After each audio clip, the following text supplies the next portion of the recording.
We've moved to a stand that's been recently harvested, as you can probably tell. Cheryl, can you talk a little bit about what this site looked like before the harvest, how what the silvicultural prescription was, and what the future plans are for this stand? Sure. So this is a really interesting example of one of the many different kinds of silvicultural systems that we do here. And the forest type that we're in, once again, is this naturally regenerated forest that came in after logging in the 1920s. And you can see a couple of big stumps behind us here, and they're scattered all through. And then there was a fire in 1931. So following that wildfire in 1931, there's regeneration. Douglas fir, western hemlock, and western red cedar are the three main species. And so that makes this stand about 75 to 80 years old. And it was very dense before we came and did this harvest. So what type of a silvicultural prescription, or what type of silvicultural system was used here for this harvest? Right, so we're talking about silvicultural systems here, and they're a plan for the harvest and regeneration, and really the whole cycle of stand growth. But it's going to for sure involve regeneration. So you're going to be starting, a wave of regeneration as part of that silvicultural system. So the one we're doing right here is called dispersed retention. So we've left a certain number of trees here, and they've been carefully chosen, and we've left them with a specific objective. And a dispersed retention means you're leaving relatively little of the stand behind, and spatially you're scattering it. It's not in groups. It's just widely spaced, and that creates a really good amount of disturbance and an amount of open space to allow a wave of regeneration that's going to allow a wide variety of species to regrow here. So that's part of the goal here. This level of retention here, this dispersed retention, sometimes it's called a seed tree system.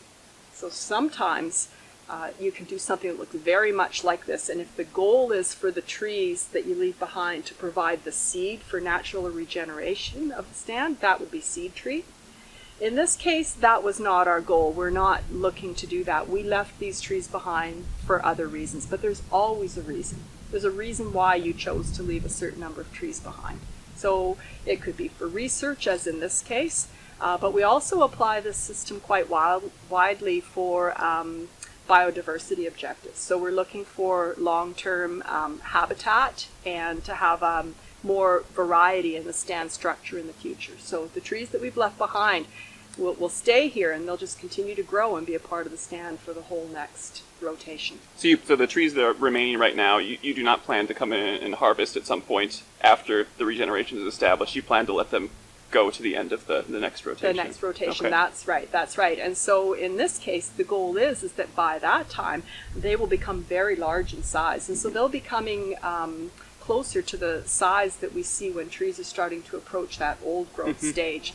And it's at that point that they have a really high potential value for certain species of wildlife that rely on those kinds of big old trees as part of their habitat. So we're talking about certain cavity nesting birds and bats and even certain mammals, and there's a whole variety of things that rely on these, and there needs to be enough of them in the landscape.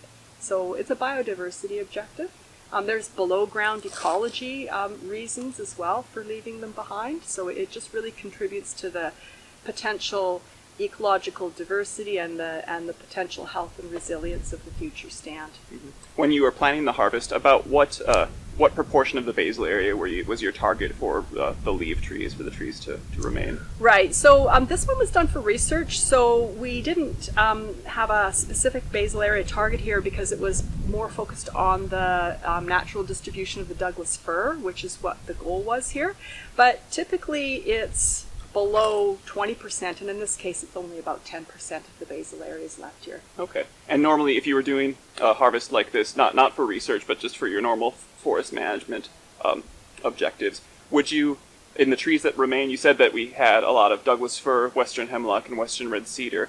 Would you prefer some species over others for your leaf trees, or would you try to maintain a mix typically? It depends on the objective, but in this situation on these sorts of site types, one of the key things that we're looking for here is trees that are going to be able to continue to grow healthy and relatively risk-free. So they need to have good stability against wind, really good rooting. That's one of the keys. So we don't want them to blow down. We want them to be able to stay here for a long time. I know that wind throw is a really big risk when you do dispersed retention like this, because these trees grew protected from the wind by the trees around them, and allocated their resources into their trunk and roots and crown related to that. But now suddenly they're exposed. So when you're picking the trees to leave, are there certain things that you look for in trees that are going to remain, or certain warning signs in a tree that you would choose that you would choose to harvest rather than keep? Yeah, that's right. So we're looking for ones that are really well rooted, that are in really good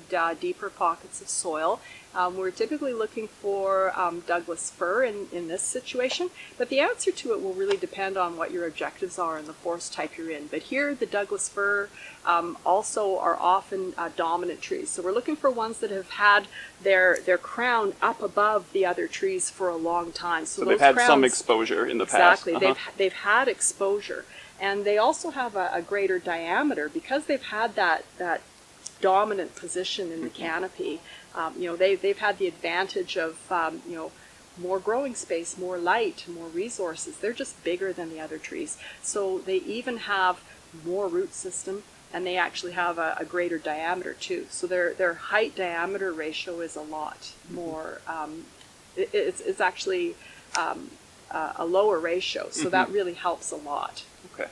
And you mentioned that you might do a harvest like this as a seed tree harvest, where you're relying on natural regeneration from the trees that are remaining. You said in this case you're not relying on natural regeneration. Can you talk a little bit about the regeneration plan for this stand? Right. So seed tree systems are done in a lot of places in the world. We don't typically do it here. We don't have all of the different species left behind here because, frankly, a lot of them would not do well, in the years to come if we were to leave other species behind. Sometimes we leave cedar and sometimes we leave hemlock, but only on, the right site type and where there's better shelter.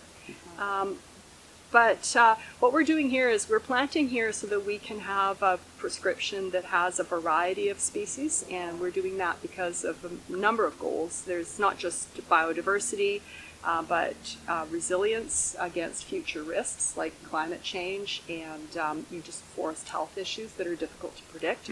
And also we're trying to provide options for future managers. So it's very difficult to predict what future markets are going to bring, but the mix of species that we've chosen here are all ecologically adapted to the site, and they all have potential future values under a number of different market scenarios. So it provides future managers with options. And that's so you're essentially trying to create as diverse a stand as possible, selecting from trees that would be able to grow in these conditions naturally, so that if 50 years from now or 75 years from now, based on how climate has shifted, it turns out that some species are going to be doing better than others. You have a little bit more options for future managers. Right. Okay. And also, markets and social needs will shift too.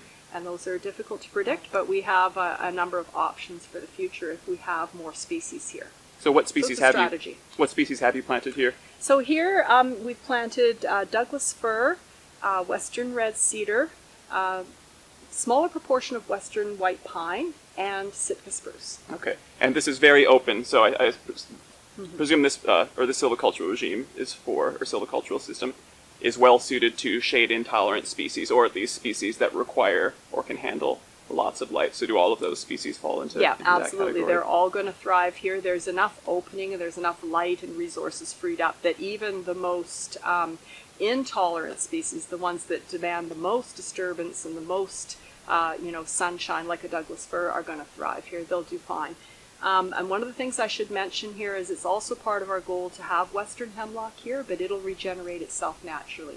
And we're fine with broadleaves in a reasonable proportion too. So if there's some birch and even a little bit of alder regenerating here, that's fine. They're not on this particular site likely to become part of the future crop at rotation because they're quite short-lived. But in short term, they're welcome here, and they just help contribute to the overall stand health and nutrient cycling. So it's really quite diverse. With the species that you mentioned, when you had, I assume you had hand planting for the regeneration? Yes, that's right. With those species, did you, and I assume you figured out kind of the rough proportion of the species you wanted. Yeah. Did you then ask the planters just to evenly distribute those trees, or do they make some selections based on microsite characteristics where some species might do better than others? Right. So often you'll take an area, and if it has like really widely different ecological site series, you may actually stratify the stand in terms of making different treatment areas where you go, over here we're going to have species A, and over here we're going to have species B, or we're going to alter the mixes slightly from one to the other. That was not necessary here. What's more important in this situation, because this is a relatively small opening and it's very heterogeneous, so instead of breaking it up into distinct units, or sort of subunits, instead what we're doing is what I call microsite planting. And planters are potentially very good at this if they have sufficient training and if they've got experience with the species in the microsites. So what we're getting them to do is to put the trees in the most suitable microsite according to the species. And that's a combination of the soil and the relative amount of sunlight, and the relative amounts of moisture. So I imagine, like on some areas that are a little bit mounded, they're likely going to be a little bit more exposed, a little bit drier. If you have areas that are a little bit of a depression, they're going to be a little bit wetter, maybe a little bit more sheltered. Exactly. Can you say, like, which species might be best suited to those different types of conditions? So, for example, Douglas fir is going to be relatively tolerant of drought at any stage of its life, and in the regeneration stage it's going to be able to manage better on more disturbed mineral soils that have fewer organics, and it can even thrive in those conditions if it's not overly disturbed, and it's going to like mounds, it's going to do great. Whereas, let's say on sort of a contrasting other end would be something like western red cedar. It would do a lot better if there were more organics in the soil, and if you are in a more moist nutrient, a more moist regime. So just somewhere in a depression or a shadier spot, or in a bit of a drainage draw. So those are the places that are more shaded. So all of those would be better for the western red cedar. I know in the interior, with planting interior Douglas fir, frost is an issue because the seedlings are very frost intolerant and can be killed. Do you have an issue with that here on the coast? Is frost tolerance something you need to think about when you think about avoiding low-lying pockets for certain species? That's a terrific question. We're not at a very high elevation here, and so frost issues is really not very often an issue at all on the coast, because our climate here is much more mild and it's influenced by the ocean. So only at quite high elevations would you ever be concerned about frost. And so we don't really have to worry about frost damage to Douglas fir. It's really, really important in the interior, and trees may require shelter to protect them from frost, but here it's not an issue at all. Okay, so in this case, when you're thinking about the microsites for the different seedlings, mostly just thinking about drier sites or drier spots versus wetter spots, and adjusting. And relative amount of disturbance of the soil. Okay. And just a relative amount of mineral soil versus organics. Of I think the four species you mentioned, I presume Douglas fir is probably the one that tolerates more disturbed mineral soil Correct. the best. How about the other species? Where do they fall? Well, western hemlock and western red cedar can do well with the least disturbance, and western white pine is really interesting. It's really tolerant of a really wide range of conditions, so it's kind of your Swiss Army knife tree. It can do just about anything, so I find it manages fine either way. Okay. One thing that I find kind of interesting about western white pine, because the part of the U.S. where I'm from, we have lots of eastern white pine, and it's a really dominant tree. And here, I rarely see big white pine, but I know on Malcolm Knapp, western white pine is often something you have in the planting mix. Can you talk a little bit about why we didn't have white pine, like after the fires in the 30s? Is there a reason that we didn't have white pine? And then are there reasons why we haven't had a lot of white pine in the management kind of between then and now? Sure, yeah. So western white pine has quite an extensive range all throughout the coast of the Pacific Northwest and also through the interior wet belt. And so it used to be a major component of these forests. So when we talk about this forest naturally regenerating to Douglas fir and western hemlock and western red cedar, a long time ago it would have included western white pine. It would have been very prominent here. But what happened is about 100 years ago, a disease was accidentally imported that was completely new to North America. And once it came out to the West Coast, western white pine turned out to be especially vulnerable. So that's called the white pine blister rust.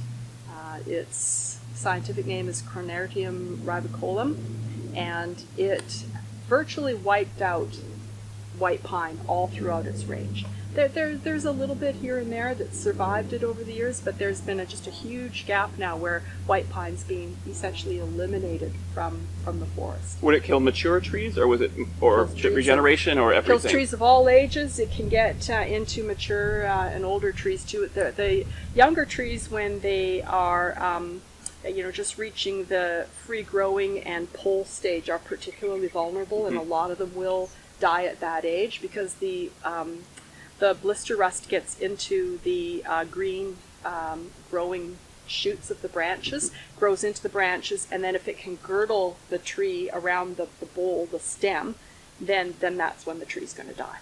And so the smaller the tree, the more easily and quickly it can be killed. And it doesn't have a chance to outgrow it. But really a tree of any age can be killed. And so there was a very, very long gap. And what's happened is that through tree breeding, very slowly, with a lot of effort and a lot of investment for many agencies involved, there's been a slow pooling and breeding of resistant strains of western white pine. And now we have seedlings available as a result of all of that research and all of that tree breeding effort. We have seed and seedlings that can be grown from it that have a relatively high level of resistance, and they're doing very well. I've been planting them for about 20 to 25 years. Okay. Do you see some infection, but not a lot of mortality? Is that some? But lots of them are making it through too. Okay. So it's not perfect. It's very, very difficult to breed 100% resistance to any pathogen or insect, that sort of thing. But certainly at this point it looks like it's back. It's potentially back if forest managers want it to be back. Do you know, and I know your focus is on the management of the forest here at Malcolm Knapp, do you know elsewhere in the province, are people shifting to planting a greater proportion, or I guess a greater proportion of zero of white pine in the management? Absolutely. It's increasing all the time, and there's more and more of it being planted now, both on the coast and the interior. Thank you. You're welcome.